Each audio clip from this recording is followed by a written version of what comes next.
আওয়ামী লীগ নেতা বাহাউদ্দিন নাসিম আজকে বিবিসির সাক্ষাৎকারে তিনি বলেছেন যে এই সরকার অবৈধ এবং এই সরকারের বিরুদ্ধে তারা যে কোনো কর্মসূচি দিতে যাচ্ছেন এবং সেই কর্মসূচি কঠোর থেকে কঠোরতর হতে যাচ্ছে। এবং তিনি বলেছেন যে হয়তো হরতালের মতো কঠোর কর্মসূচিও আসতে পারে। এদিকে ইতিপূর্বে আমরা দেখেছিলাম শেখ হাসিনা তার নেতাকর্মীদেরকে মানুষের ঘরবাড়ি জ্বালাও ভাঙচুরের একটি নির্দেশ দিয়েছিলেন।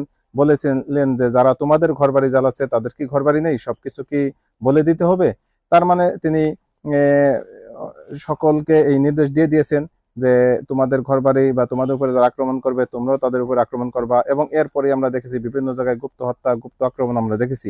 অতএব সার্বিকভাবে এখন এই সময় বাংলাদেশের সকল আইন শৃঙ্খলা রক্ষাকারী বাহিনী যারা আছে তাদের খুব চৌকান্না থাকতে হবে, দৃষ্টি খোলা রাখতে হবে। যে কোনো সময় একটা অনাকাঙ্ক্ষিত কোনো ঘটনা ঘটতে পারে, সে অনাকাঙ্ক্ষিত কোনো ঘটনা যেন ঘটতে না পারে এবং শুরুতেই যেন সকল ষড়যন্ত্র বন্ধ করা যায় সেই চেষ্টা করতে হবে।